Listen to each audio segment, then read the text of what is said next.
삼성전자 노조가 창사 이래 처음으로 이틀째 파업을 이어가고 있습니다. 파업이 장기화할 경우 반도체 생산에 차질이 발생하는 건 아닐지 우려가 제기되고 있는데요. 이런 악재에도 불구하고 삼성전자 주가는 연일 신고가를 경신하면서 상승 곡선을 그리고 있습니다. 관련 내용을 정철진 경제평론가와 짚어봅니다. 어서 오세요. 네, 안녕하십니까. 네, 지금 어제부터 사흘간 파업에 돌입을 했는데 지금 파업에 참가하는 인원이 노조 측과 사측이 조금 추정하는 게 다릅니다. 어떻게 보셨습니까? 그렇습니다. 이제 전국 삼성전자 노조, 그래서 전삼노라고 부르게 되고요. 말씀하신 대로 어제부터 파업은 시작이 됐습니다. 오늘, 내일까지가 현재 1차 파업입니다. 예고한. 그리고 이제 이후에 아마 결과에 따라서 15일 다시 파업을 하겠다 이렇게 밝혀지고 있는데 노조 측에서는 한 6,500명 정도, 6,000명 이상이 참가하고 있다라고 보고 있고 사측과 경찰 추정에서 한 3,000명 정도로 보고는 있는데요. 삼성전자 내에 이제 노조들이 저렇게 전삼노만 있는 것은 아닙니다. 그래서 전체 가입자 수가 3만 명이 넘었는데 저게 약간 좀 의미가 있는 게 최근까지 안 넘었었거든요. 근데 실질적으로 전삼노가 행동을 보이게 되자 저게 동조한 아마도 직원들도 속속 가입한 걸로 같아서 전삼도 측도 노조 측도 3만 명이 이번에 함께 행동과 함께 돌파됐다라고 이제 크게 좀 홍보하고 있는 그런 모양새가 나오고 있습니다. 예, 지난달에 연가 파업할 때, 연가 투쟁할 때만 해도 2만 명대였잖아요. 그렇습니다. 어제 노조 측에서 밝혔는데 3만 명이 넘어서 꽤 많은 수가 늘었는데 그럼 노조가 파업에 나서게 된 배경은 뭡니까? 크게 한 세 가지 정도를 이제 볼 수가 있을 텐데 일단 전삼노의 주장은 임금 상승률입니다. 이건 어떤 노조 파업이라든가 해서 마찬가지인데 현재 6.5%의 임금 상승률을 요구를 하고 있는데요. 이게 좀 독특합니다. 왜냐하면 보통 어떤 임금 상승률을 요구하면 전 직원의 임금 상승률 이걸 요구해야 되는데 지금 전삼노는 참여한 조합원의 임금 상승률입니다. 그러니까 전체 삼성전자 직원들은 10만 명이 넘는데 이 중에 3만 명만 올리게 되는 이것도 하나의 노림수가 있는 거죠. 여기서 성공을 하게 되면 더 전삼노는 강해질 테니까 더 많은. 그래서 임금 상승률이 있고 그리고 제가 보는 부분이 역시 이 OPI라고 하는 부분. 삼성은요 지금 이제 PSPI라는 이제 독특한 보너스 성과급 제도가 있었습니다. PI 같은 경우가 이제 프로덕티브 인센티브라고 해서 어느 목표 달성을 하면 이제 PI를 주게 되고 PS 이게 프로핏 쉐어링이라고 해서 이익 공유. 이게 지금 쟁점이 되고 있는 이제 OPI라고 하는 건데요. 특정 부분에 초과이익이 나오게 됐을 경우에 이것들을 직원과 쉐어한다라는 것들. 그래서 이제 과거에 PS, PI가 나올 때쯤은 들썩들썩했죠. 은행도 들썩들썩하고 삼성전자가 이제 들썩들썩했었는데 저 PS 부분, 이제 지금은 OPI라고 부르는데 저 부분에 대해서 굉장히 강력하게 이야기를 하고 있습니다. 전삼노 측은. 그것을 평가하는 기준을 원래 경제적 부가가치를 기준으로 하지 말고 영업이익을 기준으로 해서 이제 OPI를 앞으로 지급해달라. 하고 특히 이번에 이제 노조 파업이 굉장히 강렬해진 것 분야 중에 하나가 작년에 삼성전자가 정말 안 좋았잖아요. 특히 반도체 부분이 굉장히 안 좋았는데 그때 아마 거의 최근 들어서 처음이겠죠. OPI가 0%가 나오면서 그때 당시 이제 반도체 쪽 직원들이 자신들이 그동안에 해온 게 있었는데 이렇게 1년 한 번 나빠졌다고 해서 이런 취급을 하느냐라고 해서 아마 그때부터 상당히 좀 불을 지폈던 경향이 있었거든요. 그래서 이제 두 번째가 OPI라고 불리는 그 초과 이익 성과급 제도를 영업이익 기준 베이스로 좀 바꿔달라는 그런 내용이 있고요. 유급휴가 등등 또 이번에 파업한 부분에 대한 임금 그런 건데 역시 가장 큰 것은 역시 해당 조합원들의 임금 상승률, 임금 높여달라는 것, 그 다음에 OPI의 기준 바꿔달라는 것, 그건 이제 두 가지가 큰 쟁점이라고 볼 수 있습니다. 네, 그런데 성과급이라는 게 성과가 있어야지 받을 수 있는 거 아니겠습니까? 지금 한차 반도체 훈풍이 불고 있는데 이렇게 생산 차질을 목표로 지금 파업을 하고 있으면 이게 재발등 찍는 게 아니냐 이런 분석도 있더라고요.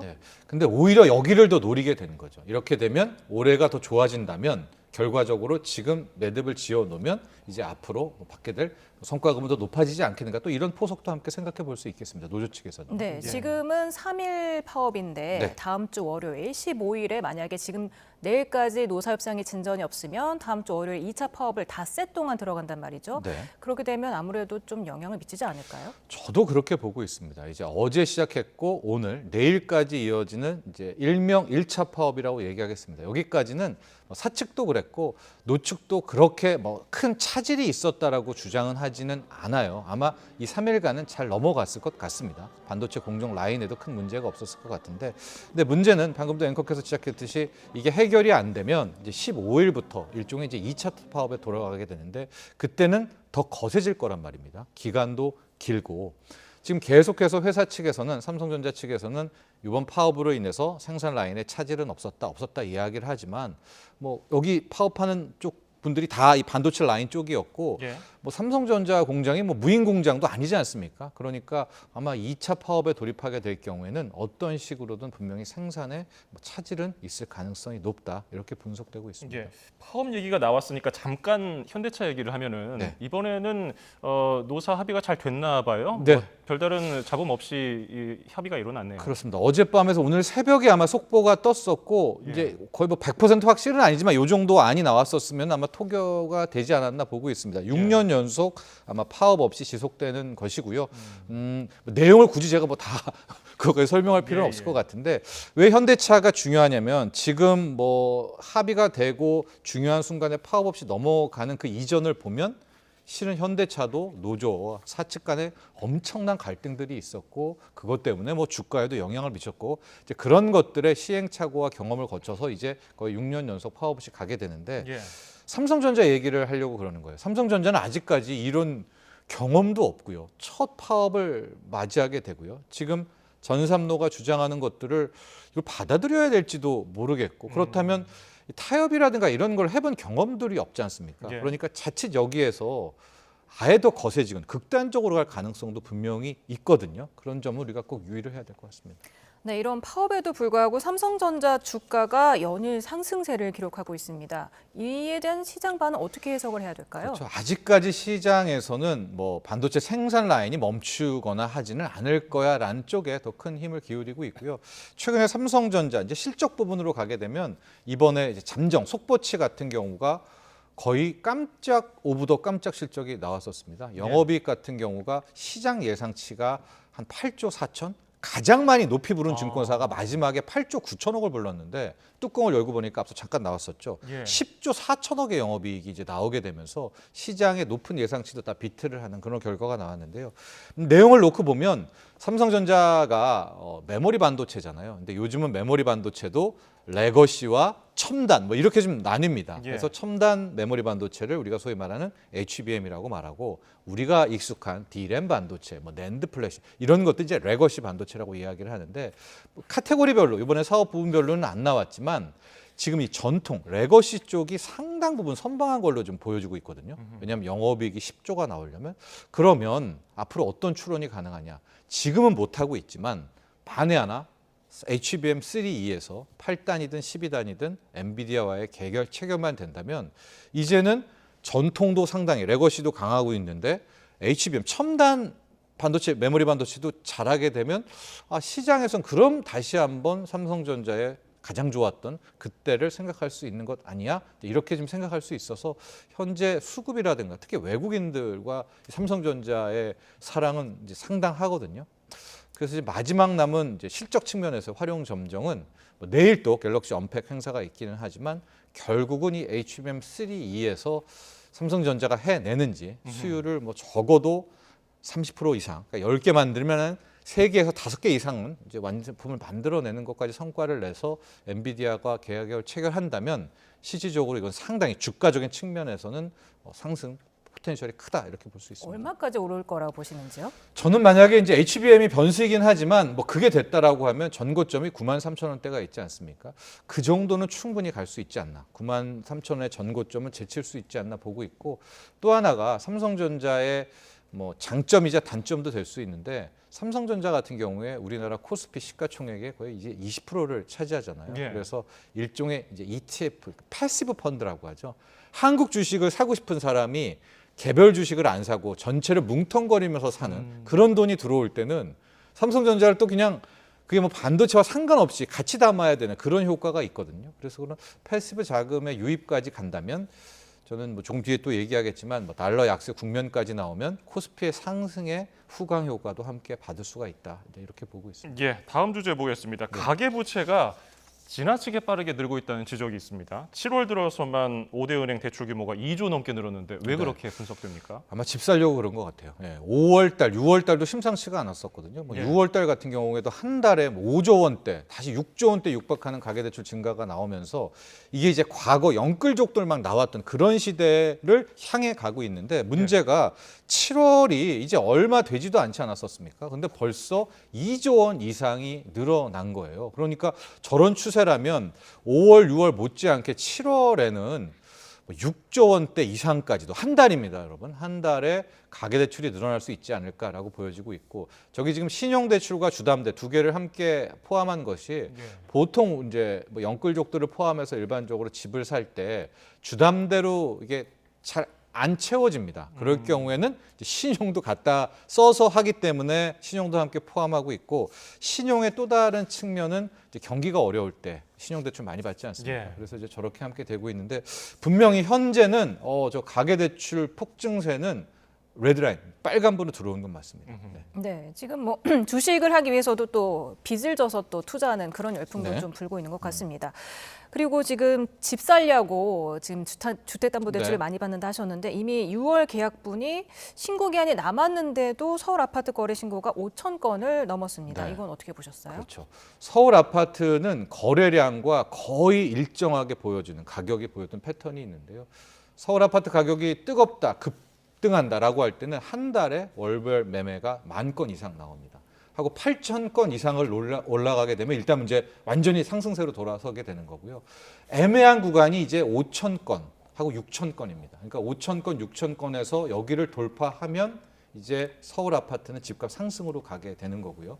나쁠 때는 이제 뭐 2,000건, 3,000건, 1,000건이 안 될 때도 있었어요. 이제 금리 폭등했을 때는. 근데 1,000건, 2,000건 하다가 지금 그 소위 말하는 중요한 변곡점이라고 할 수 있는 구간을 5월에 한번 5,000건이 뚫었고요. 지금 6월 가집기에도 5,000건이 또 뚫었고 이런 상황이라면 만에 하나 7월에 서울의 월별 매매가 6,000건을 넘어선다라고 하면 실은 이건 뭐 오른다 내린다 이런 거를 예측하는 거와 상관없이 일단 서울 집값은 상승 라인을 탔다라고 볼 수 있는 그런 신호이긴 합니다. 그래서 현재 5,000건은 넘어선 것 같고 마지막 남은 6,000건까지는 봐야 되는데 뚜껑을 열고 보면 신생아 특례대출 역할이 진짜 큽니다. 이제 정부가 제공하는 9억의 아파트에 대해서 이제 저리로 대출해주는 신생아 특례대출.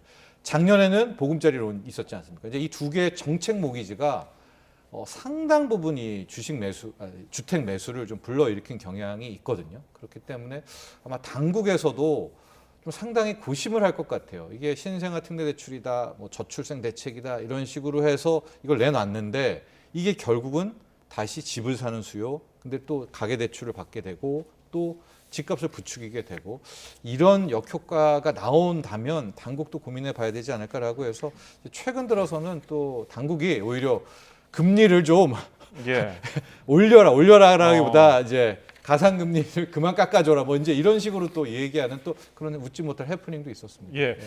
지금 또 주목되는 게 모레 열릴 금통위 하반기 첫 금통입니다. 저 동결의 무게를 두고 있는데 소수 의견이 좀 어느 정도 나올까요? 그렇죠. 뭐 동결은 거의 확실할 것 같고요. 나올 것 같습니다. 소수 의견은 분명히. 근데 소수 의견은 금리 인하 쪽이라고 보고 있고 정말 중요한 이벤트는 이번 주 목요일 밤입니다. 밤 9시 반에 미국의 6월 소비자 물가가 발표가 됩니다. 그러니까 실질적으로 한국은행은 미국의 6월 물가를 못 보고 금통위를 열게 되니까 한 번 더 3.5%를 동결하게 될 것 같은데 최근에 나오고 있는 우리의 물가, 그다음에 이청용 총재를 좀 본다면 결과적으로 뭐 금통위원 중에 몇 명은 금리 인하를 좀 주장하는 의견들도 분명히 나올 수 있을 것 같고요. 만에 하나 이제 그날 밤이죠. 목요일 날 밤에 미국의 소비자 물가 현재 지금 예상치가 3.1%를 전망을 하고 있거든요. 근데 3% 혹은 앞단이 바뀌어서 2.9% 정도가 미국 물가가 나온다면 이제 미국도 금리 인하가 굉장히 급물살을 탈 수밖에 없거든요. 그런 점들도 함께 고려를 해봐야 될 것 같습니다. 네, 주제를 좀 바꿔보겠습니다. 쿠팡이 신규 회원은 이미 4월부터 회원비를 좀 올려서 받고 있었는데 기존 회원에 대해서도 다음 달부터 올린다고 합니다. 이거는 어떻게 보십니까? 그렇죠. 2018년 때가 한 3,000원도 안 됐었다가 1차로 올렸던 게 2021년 당시 이제 코로나 그때 거의 한 5,000원대, 4,900원으로 올렸었고 신규 가입자들은 올 4월부터 아마 그 쿠팡 뭐 프레시 뭐 이런 거 들어갈 때는 7,800원을 냈었어야 되는데 지금 핵심은 기존의 회원 같은 경우가 8월이 되면 이제 자동으로 저 7,890원으로 올라가게 되는 그런 부분이었는데요.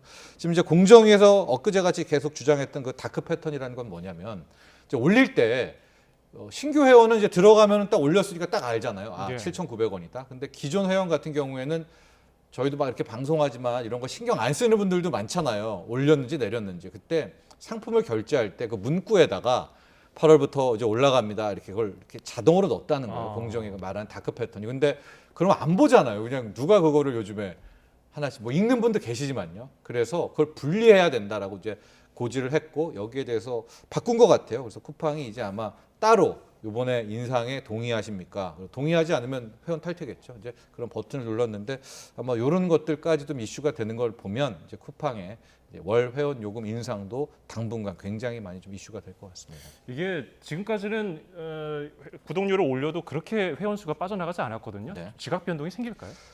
이제 여기서부터가 쿠팡의 판단이겠죠. 이제 쿠팡을 비롯해서 미국의 아마존 같이 이제 락업 효과라고 합니다.